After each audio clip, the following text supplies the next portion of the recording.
ሊቨርፑል እኮ በአንፊልድ ዋንጫውን 11 ጊዜ አንስቷል። 11 ጊዜ ውድ አድማጮች፣ በ11 ኦኬዥኖች። ኒያመንሱር ተሳስታል፣ 20ኛ ነው እንዳትሉኝ። እኔ ያልኩት በአንፊልድ ላይ ዋንጫ አሸናፊነቱን አረጋግጦ ዋንጫውን ከፍ ያደረገበት ኦኬዥን ማለት ነው። 11 ጊዜ ይሄን የማድረግ ታሪክ ይኖረው እንጂ ከ1990 ወዲህ ይህ ሲሆን ዘንድሮ የመጀመሪያው።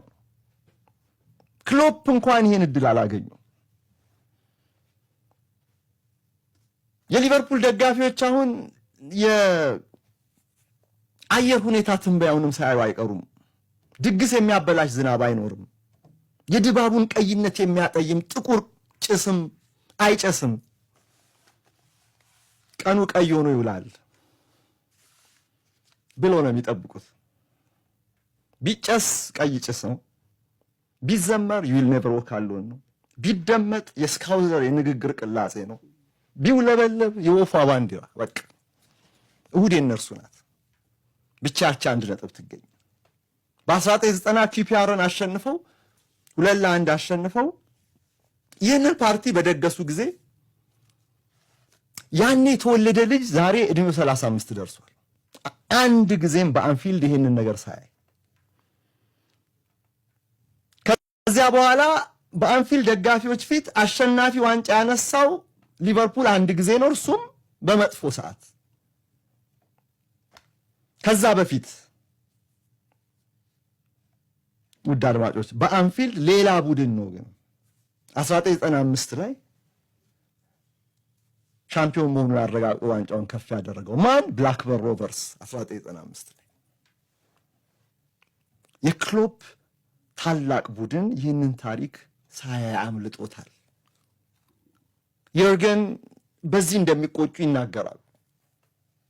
ባለፈው ጃንዋሪ እኮ ብለዋል ሊቨርፑል ዘንድሮ ሻምፒዮን ከሆነ እመጣለሁ ወደ አንፊልድ ብለው። እንግዲህ በክሪስታል ፓላስ ጨዋታ ላይ ሊገኙ ይችላሉ ቃላቸውን ካከበሩ። እስካሁንም ድረስ ወደ አንፊልድ አለመምጣታቸው አዋቂነት ይመስለኛል። ውድ አድማጮች በጨዋታ ዕለት በአርነ ስሎት ላይ ማጥላት የለባቸውም። እሳቸው መጥተው የእርሳቸው ትልቅነት ካሪዝማቸው ከባድ ስለሆነ ጥላቸውን በአርነ ስሎት ላይ እንዲጥሉ መሆን የለበትም። ራቅ ብለው የደቹ አሰልጣኝ የራሳቸውን ስራ በራሳቸው ምስል ሰርተው ያለምንም ጫና እንደዚህ ያው ጉዟቸውን በስኬት ሊቋጩ በተቃረቡበት ሰዓት ላይ ክሎፕ ቢመጡ ችግር የለውም። ምክንያቱም እርሳቸውም ያሰባሰቧቸው ተጫዋቾች ስለሆኑ እርሳቸውም የድግሱ አንድ አካል ቢሆኑ ይገባቸዋል።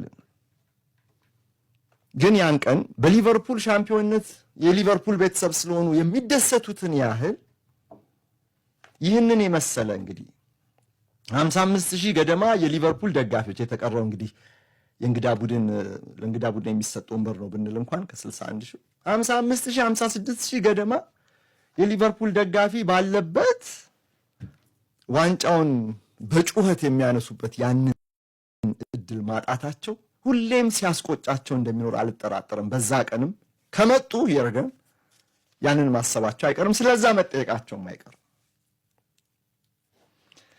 ጆ ብሎት የተባለ አንድ ደጋፊ አለ። ውድ አድማጮች ሊቨርፑል 14 ጊዜ ሻምፒዮን ሲባል ያየ ደጋፊ ነው። 14 ጊዜ ደስታውን አጣጥሟል። እድሜው ጣና ያለ ሰው ስለ እሁዱ ኦኬዥን ሲጠየቅ ዘ ታይምስ ለተባለው ጋዜጣ እንዲህ አለ። በ1990 ያንን ክብር ስናገኝ ሁል ጊዜ ተደጋግሞ የሚመጣ መስሎኝ ነበር ይላል ብሎት። የርገን ክሎፕ በ38 ጨዋታ የሊጉ ምርጥ ቡድን የመሆንን ክብር መለሰልን። ስሎት ደግሞ ያንን አስቀጠለልን። ልጄ 40 ዓመት ሞልቶታል። የልጅ ልጄ 11 የሊጉን ይቅርታ ቆይ ልድገመው። ልጄ 40 ዓመት ሞልቶታል። የልጅ ልጄ ደግሞ 11 ዓመት።